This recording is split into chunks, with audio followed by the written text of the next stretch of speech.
નમસ્કાર મિત્રો, દેશ અને દુનિયાના તાજા સમાચારમાં તમારું સ્વાગત છે। આજના તમામ સમાચાર વિસ્તારમાં જોઈએ તે પહેલા વિડીયોને એક લાઇક કરી દેજો અને જો તમે ચેનલ પર નવા છો તો ચેનલને ચોક્કસથી સબસ્ક્રાઇબ કરી લેજો અને બાજુમાં રહેલ બેલ આઇકોન પણ દબાવી દેજો જેથી તમને દરરોજના તાજા સમાચાર મળી રહે।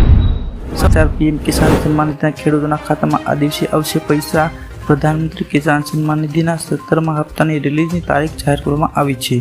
18મી જૂને પીએમ મોદી તેમના સંસદીય મત વિસ્તાર વારાણસીમાં દેશના 9.3 લાખ ખેડૂતોના બેંક ખાતામાં 2000 રૂપિયા ટ્રાન્સફર કરશે। ખેડૂતોના ખાતામાં લગભગ 20,000 કરોડ રૂપિયા મોકલવામાં આવશે। ત્રીજી વખત મોદી સરકાર બન્યા બાદ પીએમ મોદીએ સૌથી પહેલું કામ કિસાન સન્માન નિધિની ફાઇલ પર હસ્તાક્ષર કરવાનું હતું। ત્યાર પછી અગત્યના સમાચાર મિત્રો, 6 દિવસ વરસાદની મોટી આગાહી। હવામાન વિભાગે આગામી 6 દિવસ અમદાવાદ, સુરત, સુરેન્દ્રનગર ગાજવીજ સાથે મધ્યમ વરસાદની આગાહી કરી છે। જોકે સમગ્ર રાજ્યમાં 20 જૂન સુધી વરસાદી માહોલ જામશે। ચોમાસું હજુ સુધી દક્ષિણ ગુજરાતના વલસાડ અને નવસારી સુધી પહોંચ્યું છે। ત્યારબાદ ધોધમાર વરસાદથી નદીમાં આવ્યું પૂર। ગુજરાતમાં વરસાદની આગાહી વચ્ચે અમરેલીના સાવરકુંડલા ગ્રામ્ય પંથકમાં વરસાદ આવ્યો છે। નાળ ગામની નદીમાં પૂર આવ્યું છે। ઠવી, વીરડી, વાશિયાલી, નાળ, ભોકરવા, મોલડી સહિતના ગ્રામ્ય વિસ્તારમાં ધોધમાર વરસાદ આવ્યો છે। બીજી તરફ રાજકોટ લોધિકા તાલુકામાં મેઘરાજા પધાર્યા છે। લોધિકાના ખીરસરા, મેટોડા, ઈયા, વડ, વાવડી સહિત વિસ્તારોમાં વરસાદ ખાબક્યો છે। ભાંભર, ઈટા ગ્રામ્ય પંથકમાં મોકા 2 કાંઠે થયા છે। ત્યાર પછીના સમાચાર, અમિત શાહે ઉચ્ચ સુરક્ષા અધિકારીઓ સાથે બેઠક બોલાવી। જમ્મુ કાશ્મીરમાં આતંકી હુમલાને ધ્યાનમાં રાખીને ગૃહમંત્રી અમિત શાહે ઉચ્ચ સુરક્ષા અધિકારીઓની બેઠક બોલાવી હતી, જેમાં જમ્મુ કાશ્મીરની સુરક્ષા સ્થિતિની સમીક્ષા કરાઈ હતી। અમિત શાહે જમ્મુ કાશ્મીરની સ્થિતિ અને ત્યાં આતંકવાદી ઘટનાઓ પછી લેવાયેલ આવેલા પગલાંની જાણકારી મંગાવી છે। છેલ્લા 4 દિવસમાં આતંકીઓએ રિયાસી, કઠુઆ અને ડોડા જિલ્લામાં 4 સ્થળોએ હુમલા કર્યા છે। ત્યાર પછી અગત્યના સમાચાર, રામ મંદિરને ઉડાડી દેવાની ધમકી। જૈશ એ મોહમ્મદ તરફથી રામ મંદિરને ઉડાડી દેવાની ધમકી મળ્યા બાદ વહીવટ તંત્ર એલર્ટ છે। મંદિર વિસ્તારની સાથે સમગ્ર અયોધ્યામાં સુરક્ષા વ્યવસ્થા સઘન કરવામાં આવી છે। સુરક્ષાના કારણોસર અલગ અલગ ટીમો બનાવવામાં આવી છે। વરિષ્ઠ અધિકારીઓને તેમનું નેતૃત્વ કરવા માટે કહેવામાં આવ્યું છે। પોલીસ ઉપરાંત પીએસસીની અનેક કંપનીઓ પણ સુરક્ષા માટે તૈનાત કરવામાં આવી છે। ત્યાર પછી અગત્યના સમાચાર, કાયદાની વિગતો હવે આંગળીના ટેરવે। નેશનલ ક્રાઇમ રેકોર્ડ બ્યુરોએ કાયદાનો વિશેષ સંપૂર્ણ માહિતી આપવા માટે મોબાઈલ એપ એટલે કે સંકલન બહાર પાડી છે, જેમાં કાયદાની સંપૂર્ણ માહિતી તમે ઘર બેઠા આ એપ થકી જાણી શકશો। આ એપમાં ભારતીય ન્યાયિક સંહિતા, ભારતીય નાગરિક સંહિતા, સંરક્ષણ સંહિતા અને ભારતીય પુરાવા અધિનિયમ વિશે માહિતી મેળવવામાં તમને મદદરૂપ થશે। ત્યાર પછી અગત્યના સમાચાર, ઉજ્જૈનમાં સટ્ટાબજારના મોટા નેટવર્કનો પર્દાફાશ। ઉજ્જૈનમાં ક્રિકેટ સટ્ટાબાજીના મોટા નેટવર્કનો પર્દાફાશ થયો છે। પોલીસે દરોડો પાડી 9 લોકોની અટકાયત કરી હતી। જોકે મુખ્ય આરોપી પિયુષ ચોપરા ફરાર છે। સ્થળ પરથી 7 દેશોની કરન્સી સહિત કરોડો રૂપિયા રોકડા મળી આવ્યા છે, જેને ગણવા માટે મશીન મંગાવવા પડ્યા છે।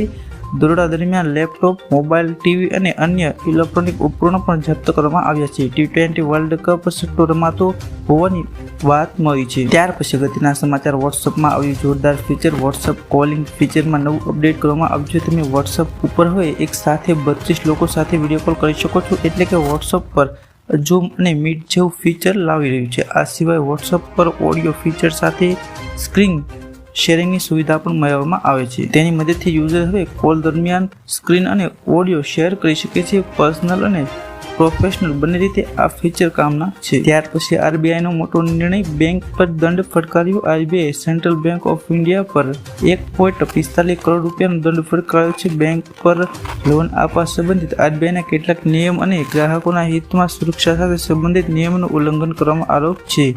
બેન્કિંગ રેગ્યુલર અને તેમને નોટિસ પાઠવી છે। સેન્ટ્રલ બેંક ઓફ ઇન્ડિયાએ સ્પષ્ટ આપી છે કે પરંતુ આરબીઆઈ તેના જવાબોથી સંતુષ્ટ ન હતી। આરબીઆઈએ સોનાલી બેંક પીએલસી પર 96.4 લાખ રૂપિયાનો દંડ ફટકાર્યો છે। તો રાજ્યના ખેડૂતો માટે આવ્યા સારા સમાચાર। ગુજરાતના ખેડૂતો માટે મહત્વના સમાચાર આવ્યા છે। ખેડૂતોને રાજ્ય સરકારની યોજનાનો લાભ મળે તે માટે ખાસ સુવિધા મળી રહી છે। તેઓ માટે 18 જૂનથી આઈ ખેડૂત પોર્ટલ ખુલ્લું મૂકવામાં આવનાર છે। 18 જૂનથી 7 દિવસ સુધી તે ખુલ્લું રહેશે. ખેડૂતોને આ વેબસાઇટ ઉપર એટલે કે iKheduta.gujarat.gov.in પર બધી માહિતી મેળવવાની રહેશે. પાણીના ટાંકા બાંધકામ ઉપર સહાય, સ્માર્ટફોન સહાય યોજના સહિત અન્ય યોજનાનો લાભ પણ ખેડૂતોને મળશે. ત્યારબાદ ખેડૂતો માટે 17મા હપ્તાને લઈને પણ મોટા સમાચાર આવ્યા છે, તે વિસ્તારમાં આગળ જોશું. ત્યારબાદ આ જિલ્લામાં થશે 10 લાખથી વધુ વૃક્ષોનું વાવેતર. ગાંધીનગર જિલ્લામાં કલેક્ટર મેહુલ દવેની અધ્યક્ષતામાં વૃક્ષારોપણનો કાર્યક્રમ અંગે બેઠક યોજાઈ હતી. આ બેઠકમાં સારા સમાચાર સામે આવ્યા છે. ગાંધીનગર જિલ્લામાં 10 લાખથી વધુ વૃક્ષોનું વાવેતર અને જતન થશે તેવું આયોજન કરવામાં આવ્યું છે. મળતી માહિતી પ્રમાણે જિલ્લાના વિવિધ રસ્તાઓની બંને બાજુ 48,000થી વધુ વૃક્ષોના છોડ રોપવામાં આવશે અને તેનું જતન કરવામાં આવશે. તો શું મિત્રો આ દરેક જિલ્લામાં થવું જોઈએ? તો કમેન્ટ સેક્શનમાં જણાવજો. ત્યાર પછી અગત્યના સમાચાર. પીએમ મોદીએ જમ્મુ કાશ્મીરમાં આતંકી હુમલા અંગે મહત્વની બેઠક બોલાવી. જમ્મુ કાશ્મીરમાં થયેલ આતંકી હુમલાની ઘટનાઓ પર પીએમ મોદીએ આજે NSA સહિત અન્ય અધિકારીઓ સાથેની બેઠક બોલાવી હતી. આ બેઠક દરમિયાન પીએમ મોદીએ વરિષ્ઠ અધિકારીઓને ભારતની આતંકવાદ વિરોધ ક્ષમતાઓને સંપૂર્ણ રીતે તૈનાત કરવા આગ્રહ કર્યો છે. તેમણે જમ્મુ કાશ્મીરમાં LG મનોજ સિન્હા અને ગૃહમંત્રી અમિત શાહ સાથે સુરક્ષા દળોને તૈનાત કરી અને આતંકવાદ વિરોધ કામગીરી વિશે વાત કરી હતી. ત્યાર પછી અગત્યના સમાચાર. અગ્નિકાંડને લઈ હાઈકોર્ટમાં ત્રીજી સુનાવણી. રાજકોટ અગ્નિકાંડને લઈ આજે હાઈકોર્ટમાં સુઓ મોટો પર ત્રીજી સુનાવણી થઈ છે. આ દરમિયાન એસીએ કહ્યું છે કે અગ્નિકાંડ ખૂબ જ દુઃખદ છે.